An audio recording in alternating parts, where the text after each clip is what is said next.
Coming up on 2020 on ID. American Sniper, a blockbuster at the box office. I'm ready to come home, baby. About a real-life American hero, Chris Kyle. He survived the most dangerous war zones, only to be killed on home soil at the hands of a fellow veteran. Somebody would shoot them in the back. He didn't have any chance. Now, the hero we didn't know. The sniper's wife, the American wife, Taya Kyle, reluctantly drawn into the spotlight. It's like my life lately has been the volume turned up all the way. I'm here. Your family is here. Your children have no father. I love to serve my country. Behind the public persona, Taya invites Robin Roberts into her very private world. We always felt like it was one of the best places on earth, honestly. It's serene. It is. On an emotional drive into the North Texas Hill Country, winding over creek beds, through prairies of blooming bluebonnets, miles of range bounded by barbed wire. A journey back to the darkest days in her love story with her husband. And it's horrible what happened, period, but in such a beautiful, peaceful area. And to the scene of the crime that shocked America, the gun range where Chris Kyle lost his life. As a way of comforting myself, in some ways, I just thought, well, at least it was maybe peaceful, and you didn't see it coming. A brave Taya Kyle about to confront the ghost of an unimaginable loss. You ready to do this? Good. A story of love, war, and renewal. Welcome to 2020 on ID. I'm John Quinones. Millions are familiar with the story of Chris Kyle, the Navy SEAL who struggled to balance a fierce commitment to comrades in Iraq with his duties as a family man at home. But no one knows that story better than Taya Kyle, the wife who fought her own battle to hold their marriage together, only to see her happiness shattered when Chris was murdered by another veteran of the Iraq War.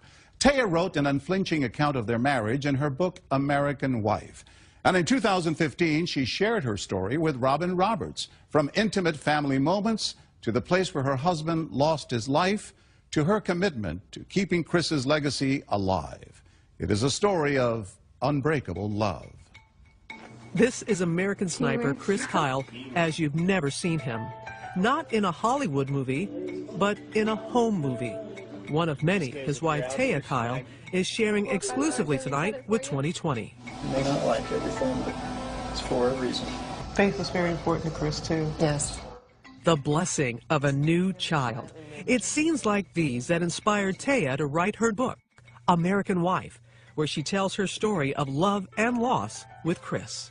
There was so much more to him. It was my chance to share some of that side, too, because I think he's earned it.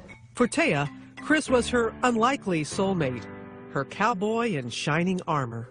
He just had this softness and this tenderness. I continue to look back and be in awe of how he managed it all so well, honestly. When you open the book, 4 words jump out: love, war, faith, renewal. Why those 4 words? Love certainly is always a key thing for me. It always has been. It probably always will be. And I mean, it brought the greatest pain in our marriage, but it also brought greater strength. It's been a lifelong journey, but definitely it was more clear in my time with Chris how I had to rely on my faith. And then, you know, renewal is it's a constant process, you know. 4 words, 4 powerful forces shaping their lives from the earliest years. Born in Texas, Chris drifts from job to job as a ranch hand and professional rodeo competitor. He finally finds purpose in the Navy SEALs. During the grueling training program, he befriends fellow Navy SEAL Marcus Luttrell, famous in his own right as the subject of the film Lone Survivor. Mikey and Danny really did.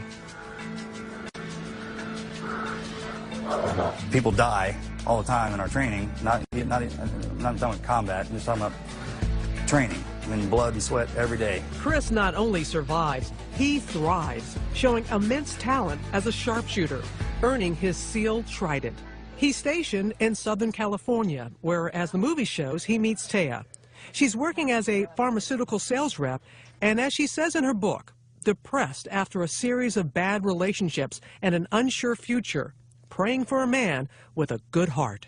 You know, I wanted to be really independent, even though I knew I kind of needed somebody. Her prayers would be answered during a night out at a bar of all places. Hello. Nice to meet you. What's your name? Taya. The chance meeting between Taya and Chris started off on a pretty rocky note, as seen in the film American Sniper. Okay, how true was that first meeting? So true. I mean, I drank a little too much, and he held my hair back while I, you know, let it all back out. But Great first impression. yeah, Taya. right? I know. It's such a gentle, tender exchange. And I feel like that was so incredibly true with Chris, and that was what was so intriguing. So yeah, and it was funny. So, not exactly love at first sight, or was it? We're in a bar, you know, and he was so genuine and had a depth to him in this really hot body with a cute face. When he told you what it was that he does for a living, I believe you said you didn't want to marry a SEAL. Right. Where are you going? Well, I was just gonna go home because you said you wouldn't date a SEAL, so. Said I'd never marry one. My faith is different now because I think God has a plan. You can really try hard to think you know what's going to happen, but I don't think any of us do. And no, it wasn't my plan, but I'm so glad I did. So when did you know in your heart that he was the one? It was just little by little. He was so nice, really. I mean, just so nice and supportive. He made me feel like he was excited to talk to me, to see me, and it was just this simple, fun, deep person. On March 16th, 2002, Chris and Taya wed on a sunny California day, exchanging inscribed wedding bands. Taya wrote on Chris's ring, "My life, my love," and he wrote, "All of me," on her ring. But from day one, Chris is torn between love for his country and love for his family. They have to cut their honeymoon short because Chris is called up for duty. Marcus Luttrell's wife, Melanie, is a dear family friend. And they loved each other passionately. I think there was a lot of sometimes ups and downs through different events, but they're going to stay strong together afterwards. The struggle between family and military service would continue to test their marriage. But when he is home, Chris is committed to their growing family. A son who Chris immediately nicknamed Bubba. Give me a hug. And a daughter nicknamed Angel. That commitment, undeniable. It's these stolen moments that Taya treasures most. What kind of father was he? Amazing. Truly, I truly don't think there's a better example of what a father should be than him. I can barely think of a day, you know, there may have been less than 10 in our whole lives that I remember him not laughing with those kids, no matter what kind of day he had. And then he held them to the high standard. You know, he expected them to look him in his eye and be polite and have good manners and do what they're told. And then he cuddled them, you know, he was always available for hugs and, you know, big hugs and a lot of love. Here's a perfect day shot by Taya. Chris roughhousing Navy SEAL style with Bubba, who can't get enough. And a game they called Poke the Bear, which inspired the filmmakers. Let that beast ride like fun.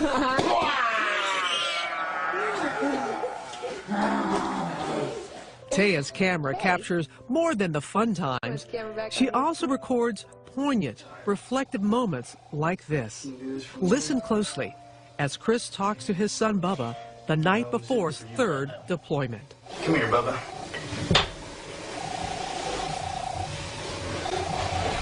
We'll read 2 more and then you can go to bed. It's just so later. When I'm gone, you can look at the tape.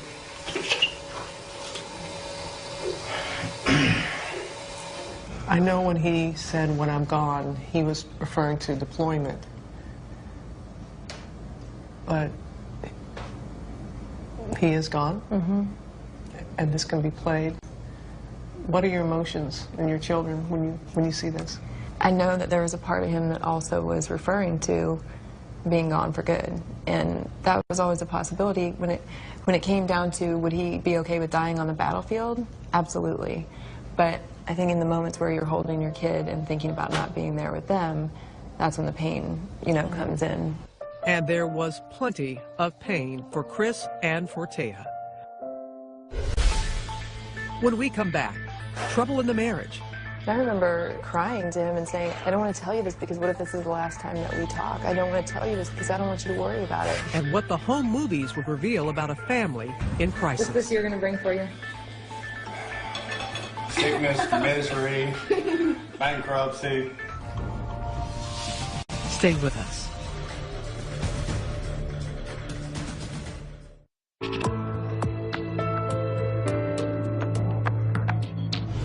Despite having doubts about ever marrying a Navy SEAL, Taya Kyle fell hard for her husband, Chris. Still, as they built their life together, the couple would find the war Chris was fighting half a world away had devastating repercussions much closer to home. Once again, here's Robin Roberts. Another day of this massive invasion of Iraq. In the fog of war, a sniper must make split-second life and death decisions. Who is friend and who is foe? There's the eye in the sky, the hand of God. I mean, that kind of deal. Watch our backs. He did it well. Took pride in the job. Loved his brothers. But as we saw in American Sniper, playing judge, jury, and executioner weighs heavy on the heart, even for the man they called the legend. Yeah, she's got a grenade. She's got an RKG Russian saying to the kid. You prepare for war to fight other men. But, you know, when you look at his experience, women and children, women putting their children in harm's way, now I can't imagine having to deal with that and see that. I mean, it's painful just to think about. But then there are those, especially when the movie came out, there was some criticism in saying, is that truly being a sniper? Is that truly being a hero? How did you handle that? There are a number of things that I learned from Chris's life, and I remember one of them when he was going off to deployment and there were protesters on the side of the street. And I kind of looked at him and said, are you okay? And he said, that's why we fight. You know, give them the right to say with their piece. And I thought, wow, that's pretty big, you know, to say that. So, yeah, there were critics, and that's okay. You know, they have a right to criticize it, and they have a right to examine it. To keep hold of his humanity, Chris keeps in touch with his wife. Taya says he never lost his softer side. It came out in his emails. He thought you were sexy. I know. Oh, I love how he would end. Yeah. Hey, sexy. And Yeah. just, what was that, you know, to read that again and to know that Yeah. he made you feel that way and that he thought that way of you. That's one thing any person can do in their relationship is remind the other person that they find them attractive and, you know, beautiful in their worst moments. And he did that. But emails alone aren't enough to keep a marriage healthy. Chris chooses to re-enlist. That means he will spend more time in Iraq with his band of brothers than at home with his family. This video is taken shortly after Angel is born. The moment is so touching, but also bittersweet as Taya holds her infant. Chris is preparing to ship out for the 4th time. And you were angry at him that he went back, weren't you? Yeah, I was. Simultaneously angry and thinking, like, I love him so much, but you also know, how are you supposed to be mad at somebody who's serving their country and putting their life on the line every day? Taya, juggling 2 children and the constant anxiety of a wartime military spouse, is nearing her breaking point. I remember crying to him and saying, I don't want to tell you this. I don't want to tell you this because what if this is the last time that we talk? I don't want to tell you this because I don't want you to worry about it. Screenwriter Jason Hall got close to Chris and Taya while writing the movie American Sniper. I think the challenging part for her was, why is he choosing this over me and over us? By the end of Chris's 4th tour, Taya is no longer willing to share her husband with Uncle Sam. You kind of put your foot down and saying, it's either us or the SEALs. It wasn't just for me and it wasn't just for the kids. This is a guy who would go until there was nothing left, and I felt like he was kind of on the precipice of not having much left. Finally, after 1,000 days in Iraq, Chris is home for good. The kids are happy to have Dad back, and so is Taya. Daddy's being super dad. He's putting together your Rip Rider, and you just got it. But this video doesn't tell the whole story. Chris is struggling to return to civilian life, a mission as tough as any he's faced. In what ways did it change Chris? Did war change Chris? He had the sleepless nights, he had the high blood pressure, he had, the horrible dreams. He moves his family to Texas and starts a security business, but money is short, and the Kyles are facing bankruptcy. In this video, he can't hide his despair. So, what's this year going to bring for you? Sickness. Sickness, misery, bankruptcy. Money problems aside, Chris is suffering from PTSD and shutting out Taya, even texting an ex-girlfriend. You were so brutally honest about the toll that it took on the marriage and kind of danced around the ex-girlfriend. You never really came completely open and saying, was he unfaithful or was he not? How close did you all come to not making it as a couple? We came really close a number of times. Chris couldn't tell Taya about everything, but he could write down his war experience with the same unflinching accuracy he'd used to aim his sniper's rifle. There was a part of him that had to just throw his crap on the table and stand and be accountable for it and hide from it. The unexpected blessing of Chris's book, The American Sniper, was all the people at the book signings and after his death who have said that they felt so blessed to have that perspective because they could relate to it. And it wasn't all military families either. I mean, there were athletes who could relate to it and spouses who could relate to it. The book is a bestseller. Hollywood comes calling. Clint Eastwood signs on to direct Bradley Cooper in the movie version. Cooper knows it's not going to be easy to fill Chris Kyle's size 14 boots. Everything you could possibly want a job to be, something that scares the hell out of you, something that brings you to a different place, but in the end, changed my life, quite frankly. Bradley got to know Chris so well that he improvised by putting the teddy bear on his shoulders. How about kids? You want kids? Yeah, someday. And that just goes to show how much Bradley really got in the heart and mind of Chris. You like country music? Only when I'm depressed. And what about seeing herself on the big screen, played by Sienna Miller? And did you feel that Sienna was able to portray you the way you wanted to be portrayed? I spend a lot of time not talking about that because it's me and I'm more interested in talking about, Chris or the military, this and that. But I thought it's almost ironic because the military wives often get ignored. And here I'm doing the same thing to her performance because I think she did a phenomenal job. I mean, not only did she do a great job with the accent, but when she was crying on film, I don't think we'll be here when you get back. It was making me hurt. American Sniper hits a bullseye at the box office, making over $300 million in the U.S., over $500 million worldwide, and receiving 6 Oscar nominations. The love story of Chris and Taya Kyle seemed destined for a Hollywood ending. But when I meet Taya for the first time on the Oscars red carpet, Chris is already gone. What do you think, though, he would think?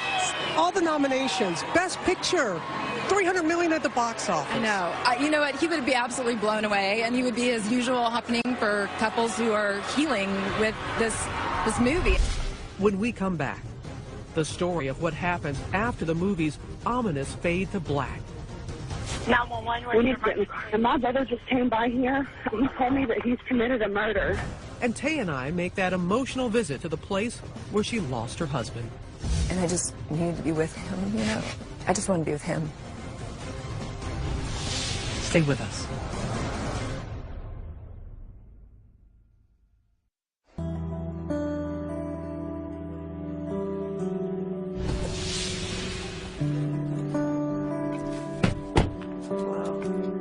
The moment has arrived. Taya Kyle is finally ready to return with us to the place where Chris was taken from her. When you return here, is it hallowed ground? Is it haunted ground? Is it? I don't know. It's something that's confusing. Yeah. And it's almost unthinkable that somebody would do that right here. Standing here, Taya is brought back to the day everything changed. February 2nd, 2013. We just had our normal routine, kids' sports. It's nearly 3 years after Chris left Iraq and his war is finally over. Now a best-selling author, he not only has the means to support his family, he has conquered his demons. Here is the family, happy on vacation at the Grand Canyon.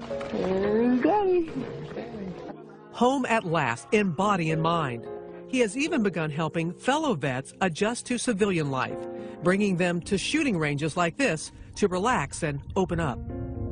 You can still make a difference in this nation by the things that you do in your day-to-day life. One life that needed saving, Eddie Ray Ralph, a Marine who served in Iraq and in Haiti after the deadly earthquakes. When he got home, his life spun out of control. Violent episodes, even threats of suicide. Ralph's mother reached out to Chris for help.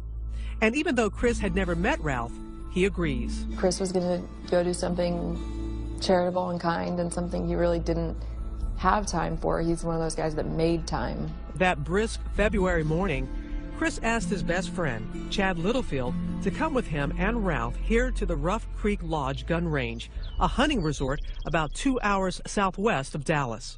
But when Chris and Chad pick up Ralph in Chris's big black truck around 1 in the afternoon, Ralph is wary and the feeling is mutual. The strange man in the back seat set off alarm bells for Chad and Chris. While driving, Chris texts Chad, "This dude is straight up nuts." Chad responds, "He's right behind me, watch my 6. Military slang for watch my back. Still, when they arrive at the range, Chris goes ahead with the day's plan. Chris was definitely in the front, and Chad was behind.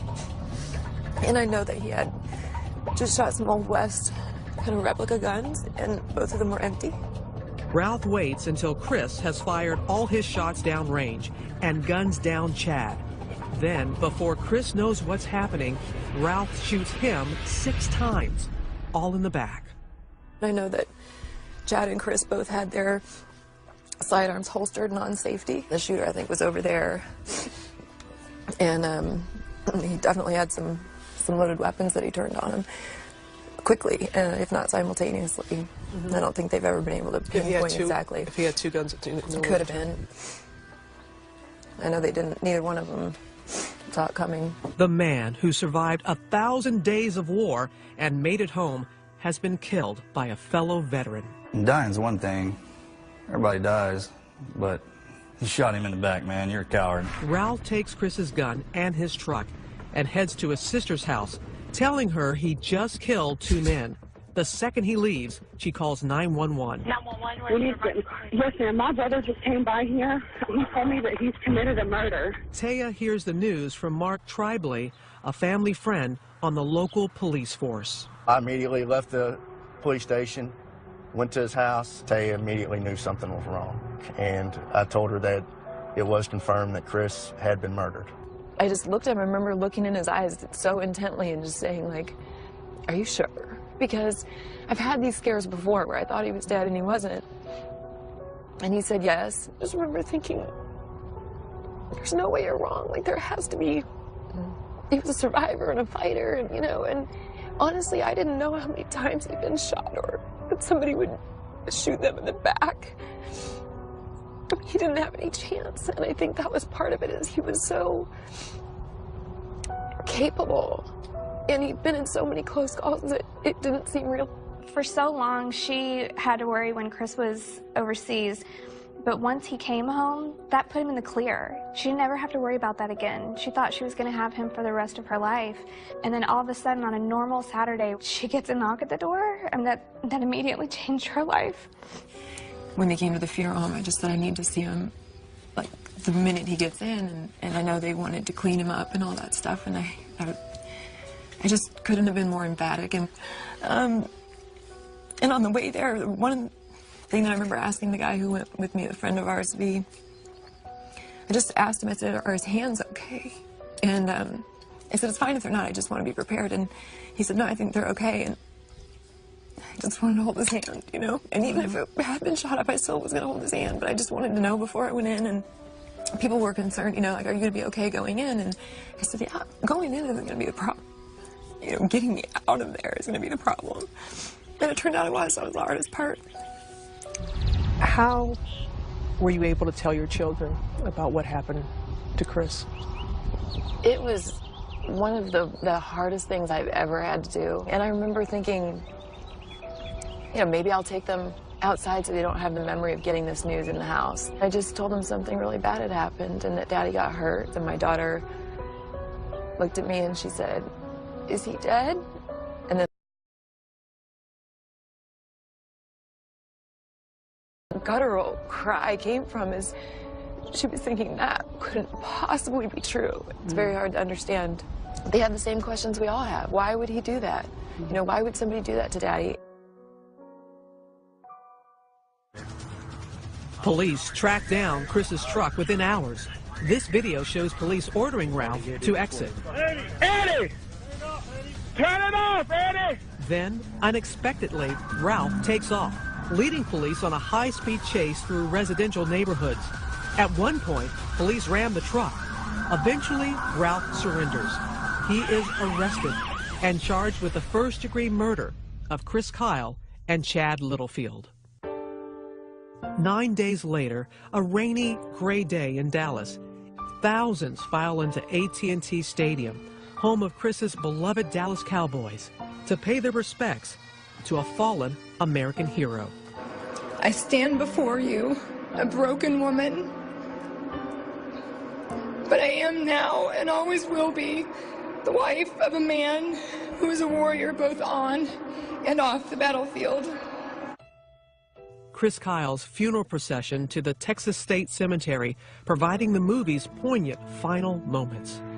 The pictures taken from real life, like these unforgettable images captured by ABC stations KVUE and WFAA. The drive to Austin, to the cemetery. It was 200 miles of people lined in the streets and on every overpass, and bagpipers, and people stopped on the other side of the freeway. I mean, it was that feeling of patriotism and acceptance, and that goes right in line with Chris's life. Taya still has mixed feelings about this place, where her husband spent so much time. For him to lose his life in that manner has to just, he must look to the heavens. Are you kidding me? Yeah. I mean, he didn't even have a bullet in his gun. Right. Didn't even have a chance. Right. And I guess when I try to comfort myself, I think if God had gone to Chris and said, "Hey, if I can take your life, I'll inspire a lot of people. Are you willing?" I feel like he probably would have said yes, you know? To be here where it actually happened, because it makes me want to just pay my respects and say thank you to your husband. Really. Thank you. When we come back, Chris Kyle's accused killer gets his day in court. This matter styled State of Texas versus Eddie Ray Ralph. His defense of insanity. The ones in the sky are the ones that fly, you know what I mean? And Taya's reaction. I wanted to come out of my seat like, you don't have a right. Stay with us.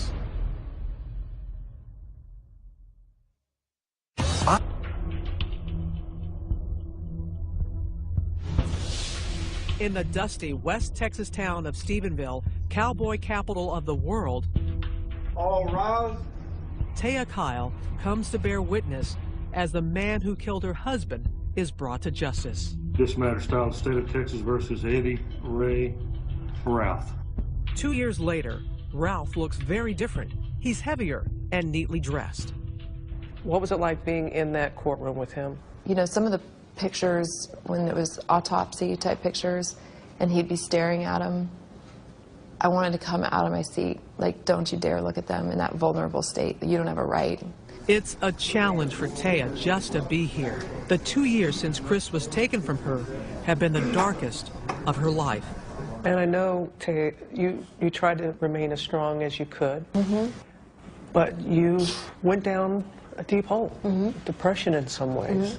And you beautifully wrote that were it not for the children, you'd want to be where Chris was. Did you contemplate suicide? No. No, you know, I have a lot of compassion for people who feel that way, but I also know without a doubt that the people left behind are never the same. They're never okay. A phrase kept running through her mind. I don't understand. I think everybody goes through things in their life where they're like, this does not make any sense, or I don't understand why this is happening, but that's part of the journey to faith, I think, is to say it's okay not to understand all of the reasons why, but to see how you can be better for it and what you can take away from it, how you can help others, because we all have something. Well, that's faith. Faith is not seeing, not knowing. Right. That's why it's called faith. Yes, yes. All right, Mr. Nash, you may call your first witness. The state calls Taya Kyle. Taya will need every ounce of her faith to get through this trial. Who were you married to prior to February the 2nd, 2013? Chris Kyle. She introduces the American sniper few knew, the good son, the family man, celebrating their last Easter. I was outside our house on Easter morning. Chris hiding Easter eggs for the kids. The state's case, crime scene photos, x-rays of fatal bullets, a recreation of the shooting. We have the shooter in position, sitting right there. No doubt, Ralph did it. He didn't just want Chad dead. He wanted Chad dead, dead, dead, dead, dead, dead. And he wanted the same for Eddie Ray Ralph's defense. Psychosis, delusion, schizophrenia. He was crazy. Not guilty by reason of insanity. In and out of mental hospitals 4 times in the 18 months before the killings, diagnosed with psychosis and PTSD, even though he never saw combat. Doctors prescribed half a dozen or more medications. Your Honor, I offer State's Exhibit 331. He certainly seems to be acting strangely when police interview him the night he was arrested. The ones in the sky are the ones that fly, you know what I mean? The pigs in the world. Schizophrenia. Dr. Mitchell Dunn says Ralph was schizophrenic with delusions of cannibals and strange creatures. You know what I mean? The pigs. He began to think that both Mr. Kyle and Mr. Littlefield were some type of pig assassins. He was acting in self-defense to kill them before they killed him. Ralph's lawyers say Veterans Administration doctors should have kept him in the hospital. Did the VA fail here? You know, I think there are a lot of issues with the VA. I really do. In this situation, though, you know, this guy manipulated every time he got in trouble. He used some sort of excuse. But the prosecution says maybe Ralph just wanted to be the man who shot Chris Kyle. If you kill somebody known as the American Sniper, it might make you feel important. Yes, that's possible.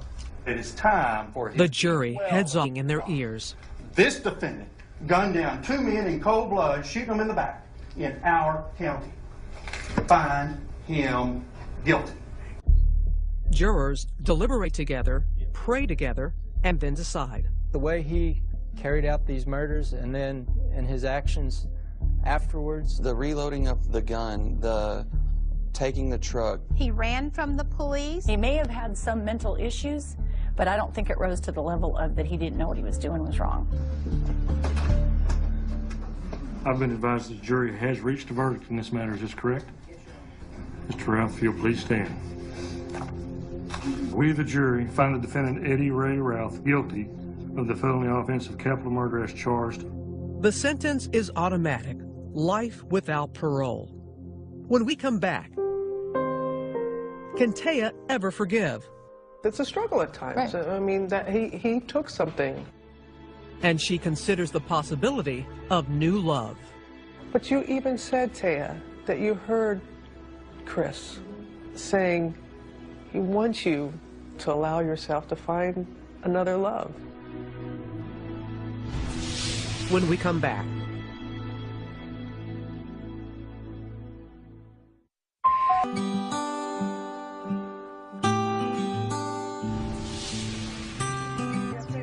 This is your home. You're very private about it, and rightfully so. It is springtime in Texas, and Taya Kyle invites us to her new home. So are you at peace here? It is peaceful, and I feel like it's a real blessing that I can wake up in the morning and, you can hear the birds chirping and the trees.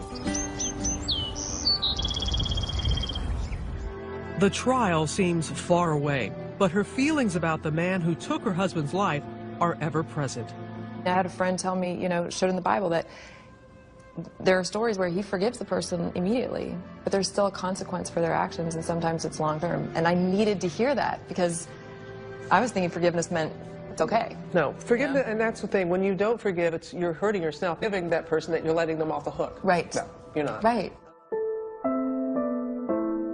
Taya may still struggle with forgiveness, but the hate is behind her.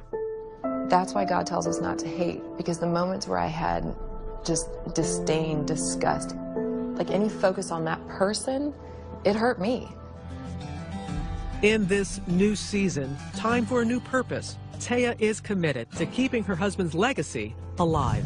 Welcome to Lubbock, Texas. We travel with her to Lubbock, Texas, where she speaks with kids at Trinity Christian School. Hi, how are you? I'm Taya. Nice to meet you. Hi, what's your name? Ezra. After taking care of unlaced sneakers, she takes questions. What do your kids say when they hear their father is a hero? I think that they know that all of our service members are heroes, and they also know that sometimes just having a mom and a dad who love you, that's really just as important, maybe even a bigger reason to call somebody a hero. There's Q&A with some high school kids, taking time for pictures with anyone who asked. Taya meets 2 young men who will soon be serving the country. Yeah. John Beck is headed to West Point. Nice to meet you. Wow. I feel like crying. I don't know why it's emotional, but I wish the best for you guys, and I'll be praying for you. Just don't lose yourself. Don't be afraid to talk about it if it gets hard, you know? 1,500 people come to see her for a fundraiser that night. There's no speech. She just tells her story. In my darkest hour, the littlest things made the difference. It was the people who didn't have the words, but just showed up to hold my hand or give me a hug. They auction off a rifle, an autographed copy of Taya's new book, and a hunting dog. 14-week-old female black lab. You know what her name is? Sniper. I've got a couple guys that your bidder number is. No, they're alive because of this. Thank you for telling me that. They raise $100,000 for the Chris Kyle Frog Foundation. The money will go to help take care of veterans and... Let's talk about the foundation. One of the key things, and it's important to me, is that it's for first responder families as well as veterans, because he cared about them, and they're fighting the battles on the home front, but their marriages are taking a toll, and they start strong. These are strong people that are willing to take on that kind of lifestyle, and they could use our help. Back home, Taya takes me to see a special place on the property, the stable. It's kind of fitting with everything we've read about Chris. He was a cowboy. Right. Cowboys have horses. Right. His spirit is something that it's important to me to keep that alive for the kids. And, you know, they've been robbed, but I'm going to do my part to try to help them know their dad through different experiences. And horses might be one of them, you know? Look at you, looking good. Did you ever think you'd marry a cowboy? No, but it was exciting. I never probably thought a cowboy would want me, but... Before we say goodbye, Taya and I find time to go riding. And I'll tell you right now, neither one of us is getting on any wild horses the way Chris Kyle once did. What is it that you like about riding? Well, I love the fact that the animals have that. I feel like there's sort of a spiritual sense to them, and I like the peace of it. I just think they're magnificent animals, you know? And there's no place like the back of a horse to give you a fresh perspective on what's around the bend. Which brings us to a story Taya tells those high school students about her son. He said something to me about dating. I said, no, I'm not interested. And he goes, okay, good. And I said, you want Mama to die a lonely old shrew? And he goes, yeah. I'll love you. I know no one can replace Chris, but I do hope that she finds love with someone. Taya writes in her book about a big decision. She says she took off her wedding ring and moved it to her right hand. So we were in for a bit of a surprise when we sat down to talk. I've been trying to look at things, which, you know, because you talked about switching hands with the ring. So it's back on the left. It's back on the left. The wedding band is back on her left hand, right where Chris Kyle put it 13 years ago. So why is it back on the left? I knew it. I know, I just couldn't do it. I just, you know, I kept it on the right for quite a while. But you even said, Taya, that you heard Chris saying He wants you to be able to allow yourself to find another love. I do believe it, and I can allow for that possibility that the love I have for Chris doesn't have to change. It's just not what I wanted, you know? 2 steps forward, 1 step back. But she'll get there, with Chris still at his family's side. You wrote about how you and really your daughter, she talks to her daddy. Yeah. He talks to her. Yes. Yeah. It's so incredible. And, you know, everybody can have their own beliefs on it, and I feel like sometimes you have to experience something yourself to really buy into it. But it's one of those things where it really doesn't matter, I guess, what anybody else thinks, because she has a relationship there, and my son does too, in a different way. And they'll find their way, and it may ebb and flow, but they will never, ever have any doubt that they were loved and that they're still, you know, being watched out for in some capacity by him, if it's through me or if it's by him. No matter what the future holds for Taya Kyle, she'll never forget, as her favorite Randy Travis song put it, the man who whispered her name. I heard a night bird call to its name when I heard you whisper my name. You said that song captures what Chris was all about. How so? It's just this quiet presence of somebody who knows you as somebody that saves you. And he did save me. I still heard you whisper my name. As of 2016, Taya Kyle says her time is spent primarily with her family, but she does continue to share her story of hope and perseverance through speaking engagements and her work with the Chris Kyle Frog Foundation. One event, she reports, raised more than $500,000. I'm John Quinones. Please join us next time for another edition of 2020 on ID.